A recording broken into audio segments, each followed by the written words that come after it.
With you dating my mom, right? You see like a different side of her that we don't see. Now you're a little bit more intimate. You're behind closed doors. You hang out with her more than I do, more than Gabby does. I'm asking you, man, the man as her son, have you been seeing like she started drinking? Like, has she been doing that around you?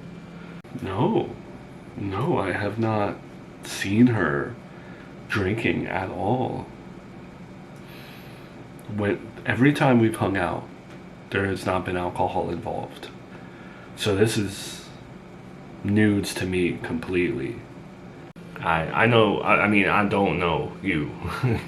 You know what I mean? I know you from our discussions. I know you from what people say. I read comments and their perspective of you. I don't know you. So, are you like a big drinker? Like, I'm not saying like you influenced. So me personally, I don't know if you know this about me or not, but I've never had a sip of alcohol whatsoever. So she's drinking, it's not from me. You know, I'm not showcasing that in front of her. Ever? Like straight edge, never taken it at all? Nope. Never drank. Not a beer, not tequila. I did almost come close to having wine because it's in the Bible. I didn't think it would be a big deal. But before I put the red to my lips, I didn't do it. So, to this day, at the age of 56 years young, I have not had alcohol at all. Wow. Even your goody two shoes nephew has drank. Even Victor, my ex-wife's friend, drank. I'm sorry, I've just never encountered someone who's never had alcohol before, and as someone who you could probably tell, like, I've had my issues, you know. It's bizarre, not bizarre, it's shocking. It's like I don't know, I don't want to say culture shock, but man, it's like meeting someone who has touched a penguin. You know what I mean? Like, we've all seen penguins, but how many of us have genuinely touched one?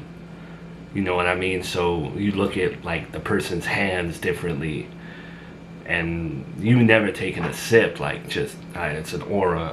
I commend you. Yeah.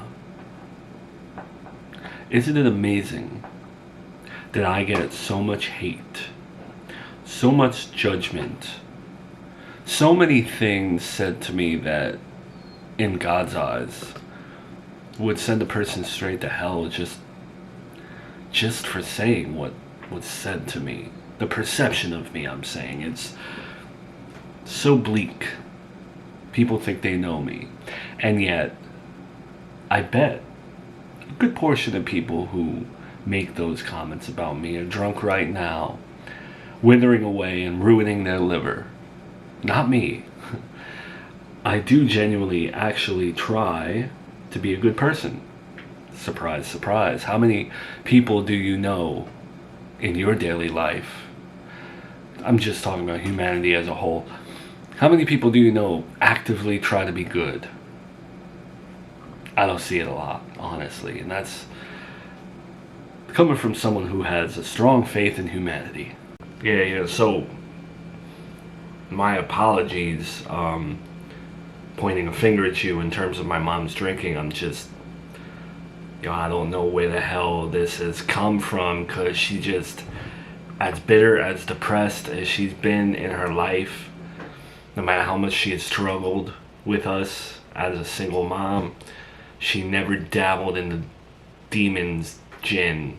You know, she's never like touched the devil's urine.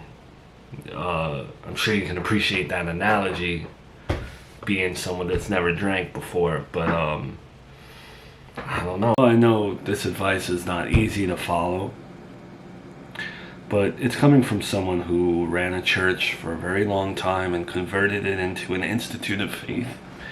I have come across a lot of testimonies, a lot of stories, struggles, and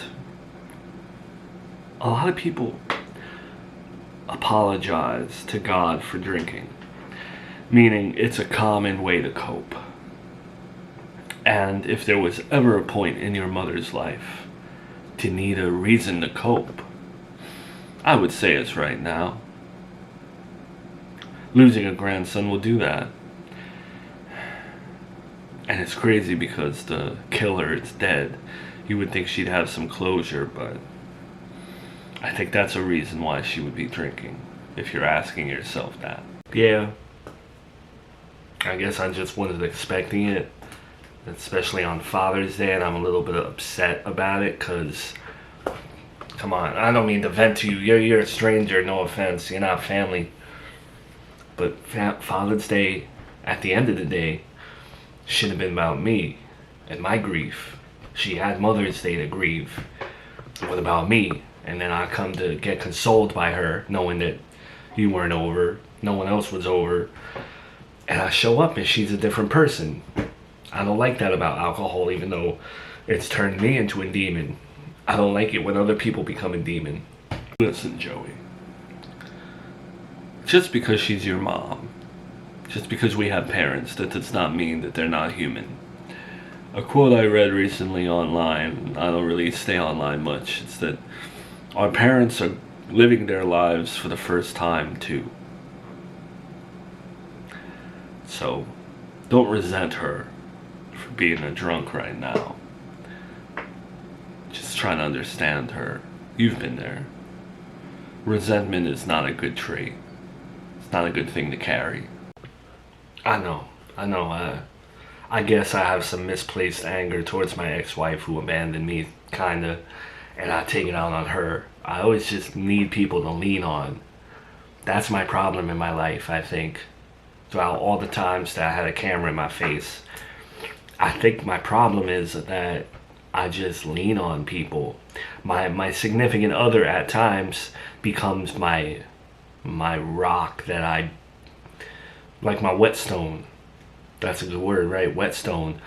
Like, and it's just, they just keep taking my drama. Now I know why we're having this conversation. It all makes sense to me. Do you know who would be great to be your whetstone and take all the punishment, all the brute force that you have, all that resentment? You know who can handle that? Who? You got like a good therapist or something that I can talk to? Because again, I feel like I'm not relapsing in terms of alcohol, but mentally, something about Father's Day triggered me a bit. God can take all of that on for you. Just let it go. Take what you're putting on your mom and give it to God. I wish I would have told this to Brian before he ruined his relationship the first time around. Because Brian does the same thing that you do. Puts all his baggage on his partner. You're right. I have all this grief, all this trauma, and God's right here the whole time. I think I'll take you up on that offer. Sunday, I'll be there. I need it. I need like that environment. Because, I think about churches and stuff, and I just think funerals, those are the only times I'm ever in church. my Uncle Jimmy's funeral, Junior's, Salvatore, I stepped in for his little service that he had like friends at the pizzeria. I just felt bad. But yeah, I'd love to go. I just, I'm still concerned about my mom though. We didn't solve that. Every night, I'm only telling this to you, I cry over the loss of Junior because I know what it puts your mother through. I wish I could bring Salvatore back to life just to smack him. And I shouldn't speak like that, but I care. and I will take care of your mom. Don't worry. Thank you, man. She found herself a good boyfriend, didn't she? It's crazy to me, like, all these people hate you, and I feel like I've gotten to know you. And, bro, you're not like what the people say. I'm beginning to think like maybe you're a good option for my mom, because I came in to just sit down, a little hostile, a little pissed off, a little messed up mentally, but I don't know if it's your connection to God or what, but you calm me down. Not a lot of people can do that. Well, I think we're at the point where I kind of feel like I'm family. I guess it's just with how much I feel the loss of Junior. So, don't worry about your mom right now. I'll talk to her. You know, every night I go to sleep on pins and needles. I hope that I wake up to a call from family court from you guys. And I just dream of that update. Like, oh, we found her in Montana or something. And we're bringing her home to you. I can taste it almost. So, the fact that you are here today, in person, I'm excited. What have you got for me? Okay, so, well, before you say anything, I want to express how grateful for the help I am, and I do still have sympathy for Miranda having the warrant and getting arrested. I know it had to be done, and as long as I can get my daughter, I'll consider dropping the charges so we can get her out. No, unfortunately, Mr. Montgomery, I have some bad news. What do you mean you have bad news? If you came here today to tell me that you still haven't found her, and that you're still looking, and the police are doing their thing, that's fine. That's not bad news to me. It's more waiting. No. It's not that. Maybe you should just let me speak so you don't jump to any more conclusions. It's not that. I'm sorry.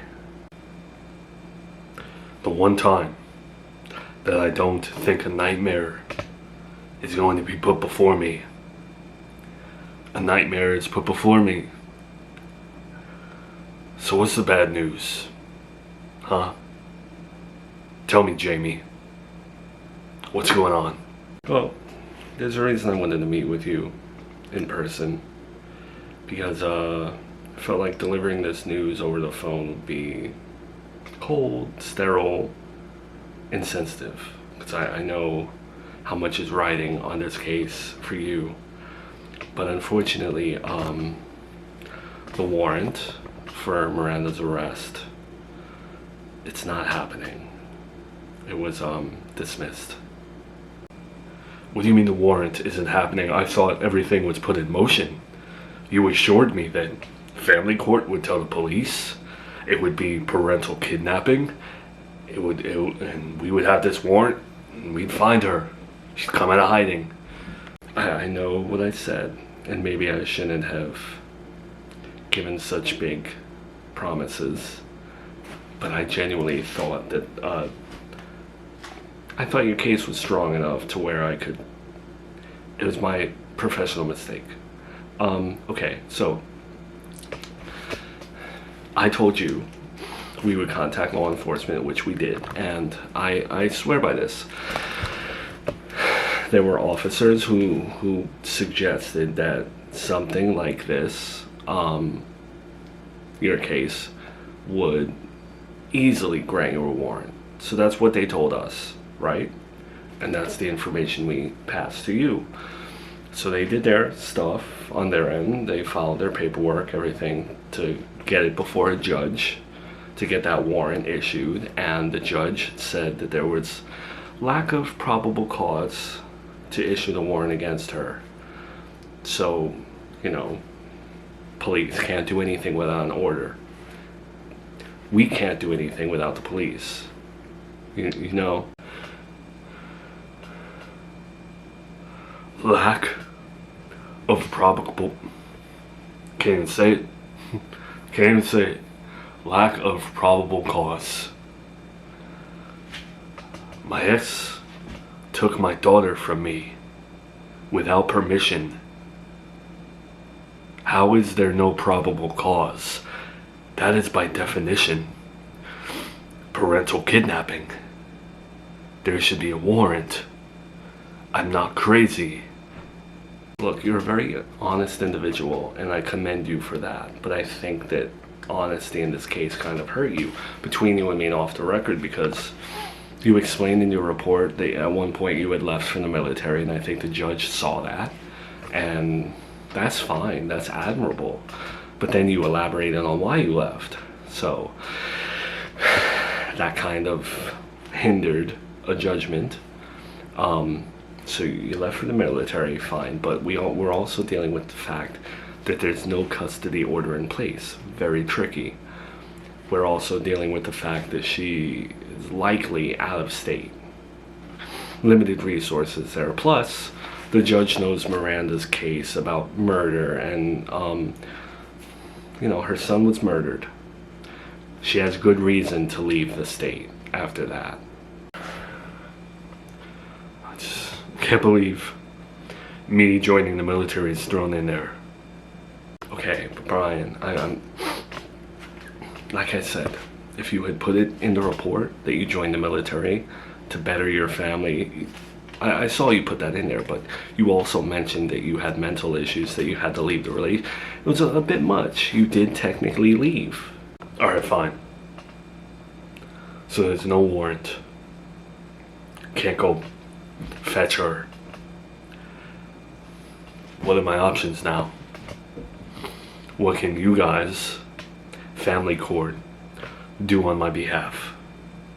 Because something has to be done. This is your area of expertise.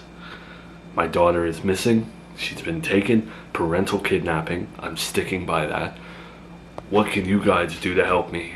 Because I need help now. The police aren't going to do anything.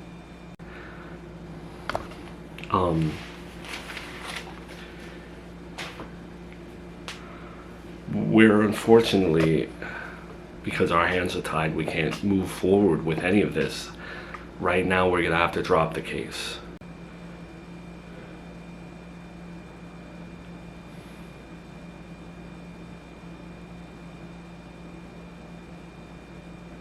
How can you guys drop the case? Isn't it your job to help me? I just explained to you why right now we are powerless. Can't pursue her in any way. There's a habeas corpus. I would have to get you the information for that, but I don't think whatever clause that is legally, I don't think that's going to help you at this point. You're trying to find a needle in a haystack, and we don't have the resources or approval or authority to start helping you. I have looked everywhere for her. I can't find her.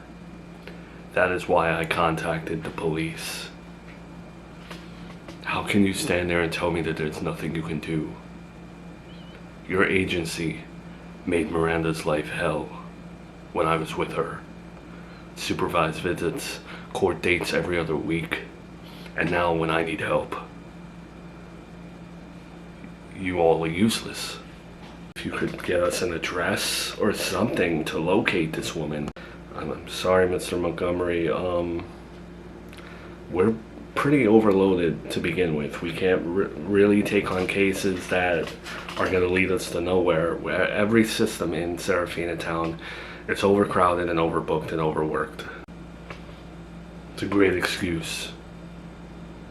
Too much work for you guys. So now, the cases that really need help, just go unnoticed, let go, forgotten.